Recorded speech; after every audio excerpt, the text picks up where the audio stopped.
Hello everyone, आजको हाम्रो grammar lesson चाहिँ युसेज अफ जस्टलाई चाहिँ हामीले अलिकति डिफ्रेन्ट वेमा युज गर्न सकिन्छ। यो भन्दा अगाडिको ग्रामर लेसन्स एडभर्ब अफ टाइममा पनि हामीले जस्टलाई चाहिँ केमा युज गर्यौं भने रिसेन्ट अर इमिडिएट पास्ट भनेको चाहिँ ठ्याक्क अलिकति अगाडि सकेको कामलाई पनि जस्ट युज गर्यौं। फेरि यो लेसनमा पनि एउटा एक्जाम्पल हेरौं। The manager has just gone out, हैन, म्यानेजर भर्खर बाहिर जानु भएको छ अथवा गएको छ, हैन। यसलाई फेरि हामीले सिम्पल पास्ट पनि भन्न मिले के, the manager just went out, हैन, म्यानेजर भर्खर बाहिर जानुभयो अथवा गयो, हैन, जे भने नि भयो नेपालीमा चाहिँ। अब यसको र यसको मिनिङ चाहिँ एउटै हो क्या हामीले, हैन। प्रेजेन्ट पर्फेक्ट सिम्पल पास्ट हो। जब हामीले जस्ट भन्ने एडभर्ब लगायौं त्यसको मिनिङ चाहिँ एउटै हो, तर हामीले फेरि जस्ट नाउ भन्ने एडभर्ब पनि लगाउन सक्यौं। तर जस्ट नाउ भन्ने एडभर्ब चाहिँ हामीले सिम्पल पास्टमा मात्रै लगाउने क्या, हैन। प्रेजेन्ट पर्फेक्टमा त्यति एप्रोप्रिएट उपयुक्त चाहिँ हुँदैन। जस्तै the manager went out just now, manager अहिले भर्खरै जानुभयो भन्ने हो कि।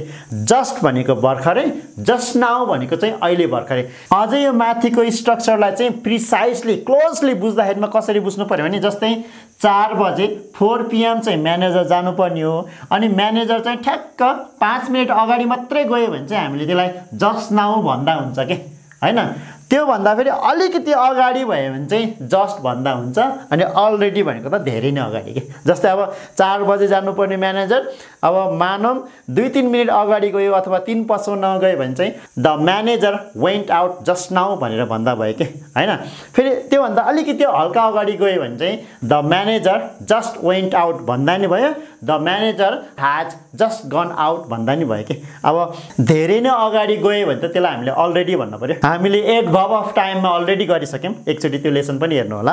अब फेरि अर्को सेन्टेन्स हेर्नु, जस्तै I have just call him, मैले उसलाई भर्खर फोन गरेको छु। यसलाई फेरि हामीले सिम्पल पास्टमा पनि एक्सप्रेस गर्न सक्यो, आई जस्ट कल हिम। अनि फेरि जस्ट नाउ पनि युज गर्न सक्यो, I call him just now, हैन। फेरि अर्को सेन्टेन्स हेर्नु त, वी जस्ट केम इन, हामी भर्खरै भित्र आयौं। यसलाई फेरि हामीले प्रेजेन्ट पर्फेक्टमा पनि भन्न सक्यो के, we have just come in, हैन।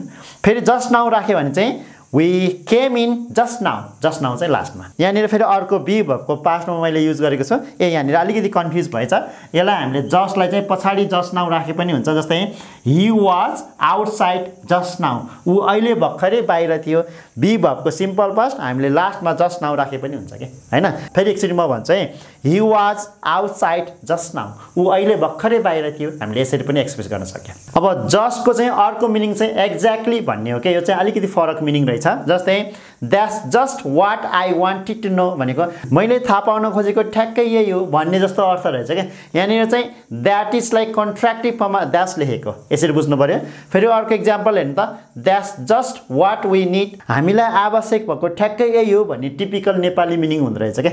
अब जस्टको मिनिङ चाहिँ यहाँ ठ्याक्कै अथवा इङ्ग्लिसमा चाहिँ एक्ज्याक्टली भन्ने बुझ्नु पर्यो हामीले चाहिँ, हैन।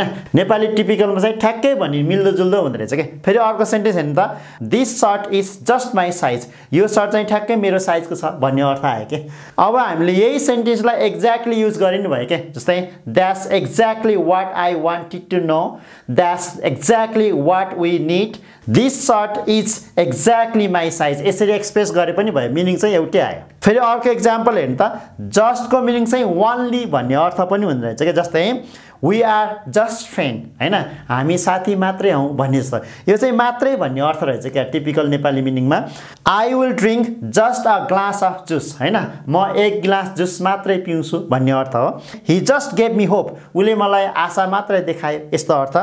आई एम जस्ट योर्स, म मात्र तिम्रो हो भन्ने अर्थ। यो सेन्टेन्सेसहरूमा फेरि हामीले वानली युज गरिनु भयो कि। अब यही सेन्टेन्सलाई फेरि we are only friend, I will drink only a glass of juice, he only gave me hope, I am only yours भनेर हामीले जस्ट युज गरिनु भयो, वानली युज गरिनु भयो। अब जस्टको प्रयोग चाहिँ हामीले यो भन्दा अगाडिको लेसन एडभर्ब अफ टाइममा चाहिँ इमिडिएट पास्ट अथवा रिसेन्ट पास्ट ठ्याक्क अगाडि सकेको टाइमको लागि युज गरेथ्यौँ। तर जस्टको पास्ट चाहिँ प्रेजेन्ट अथवा फ्युचर टाइम एक्सप्रेस गर्दा पनि हुने रहेछ। जस्तै एक्जाम्पल हेर्नु है त, I am just having lunch, हैन, म भर्खरै लन्च खाँदैछु, हैन। लन्च भनेको बिहानको खाना, यसरी पनि एक्सप्रेस भयो के। जस्तै he is just doing his homework, उसले भर्खर होमवर्क गर्दैछ, यस्तो अर्थमा, हैन।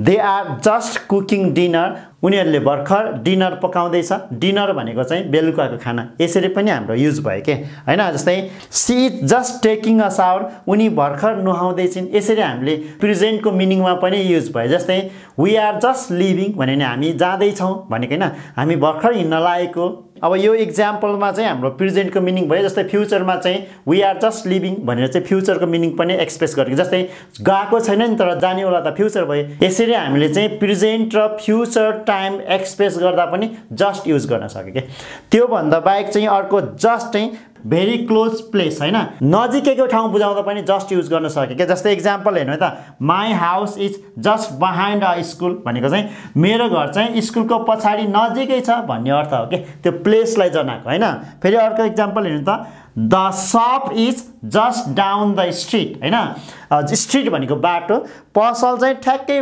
बाटोको तल नजिकै छ भन्ने अर्थ हो के यो जस्टले चाहिँ यहाँ नजिकैको ठाउँ भन्ने अर्थ बुझायो के फेरि अर्को एक्जाम्पल हेर्नु त I am just behind you म ठ्याक्कै तिम्रो पछाडी छु भनेको के तिम्रो पछाडी नजिकै छु भन्ने अर्थ त हो नि यसको जस्ट हियर जस्ट देयर भन्ने फ्रेज चाहिँ इङ्ग्लिस स्पिकिङमा चाहिँ एकदमै युज हुन्छ कि जस्तै जस्ट हियर भनेको यही नजिकै भनेर ठाउँलाई देखाएको हो के जस्ट देयर भनेको उ त्यहाँ नजिकै भनेर ठाउँलाई देखाएको कि जस्तै कसैले चाहिँ is there any photo studio around this area भनेर सोध्यो भने चाहिँ जस्ट हियर उ यही छ हैन जस्ट देयर उ त्यही छ यस्तो फ्रेज चाहिँ हामीले इङ्ग्लिस स्पिकिङमा चाहिँ एकदमै युज गरिन्छ जस्टको अर्को मिनिङ चाहिँ टु इम्फेसाइज अ स्टेटमेन्ट भनेको चाहिँ कुनै पनि स्टेटमेन्ट भनाइलाई चाहिँ जोड दिने के जस्तै एक्जाम्पल हेर्नु त it is just to expensive भने यो महँगो मात्रै छ भनेको के महँगो मात्रै छ त काम चाहिँ नर्मलै छ भन्ने अर्थ हो के महँगोलाई चाहिँ अलिकति जोड दिएर भनेको कि जस्तै यु जस्ट गो आउट भनेको हैन तिमी बाहिर जाऊ भनेको बाहिर जाने कुरालाई चाहिँ जोड दिएको कि खासमा चाहिँ इम्फेसाइज भनेको जोड दिने हैन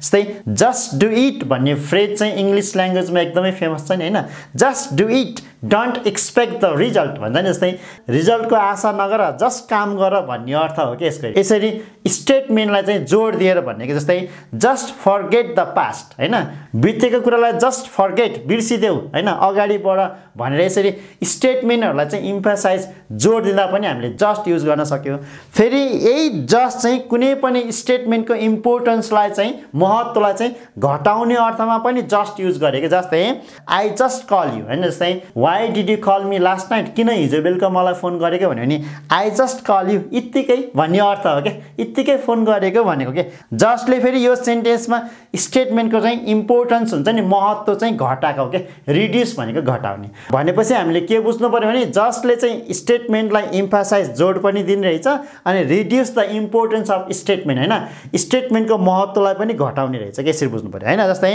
I am just watching mobile हैन इत्तिकै मोबाइल हेरेको भनेको मोबाइल हेर्ने कुराको इम्पोर्टेन्सलाई चाहिँ कम महत्त्व दियो के यसरी बुझ्नु पर्यो हैन यु जस्ट स्पिक अलट भनेको तिमी इत्तिकै धेरै बोल्छौ भन्ने अर्थ हो यसरी बुझ्नु पर्यो हैन अर्को एक्जाम्पल हेर्नु त I just want to talk to you म इत्तिकै तिमीसँग कुरा गर्न चाहन्छु यस्तो अर्थ दिन्छ यसरी जस्टले चाहिँ कुनै पनि स्टेटमेन्ट कुनै पनि भनाइको इम्पोर्टेन्स महत्त्वलाई चाहिँ घटाउने अर्थ पनि दिने रहेछ के जस्टको अर्को मिनिङ चाहिँ कुनै पनि स्टेटमेन्टमा चाहिँ स्ट्रङ फिलिङ भएको के हैन रियल्ली अथवा साच्चीकै भन्ने अर्थ हो के जस्तै Suman is just an amazing singer भन्ने नि सुमन चाहिँ साच्चीकै एउटा राम्रो अमेजिङ सिङ्गर हो भन्ने अर्थ हो के साच्चीकै भन्ने जस्तो अर्थ रहेछ के त्यो सिङ्गर गायकप्रति चाहिँ एकदमै स्ट्रङ फिलिङ भएको बेलामा भन्ने हो कि यो चाहिँ जस्तै यु आर जस्ट ब्युटिफुल हैन यु आर रियल्ली ब्युटिफुल भनेको यो चाहिँ हैन जस्तै चाउमिन वाज जस्ट वाउ भनेको चाउमिन चाहिँ साच्चैकै मिठो थियो भन्ने अर्थ हो कि खासमा चाहिँ हैन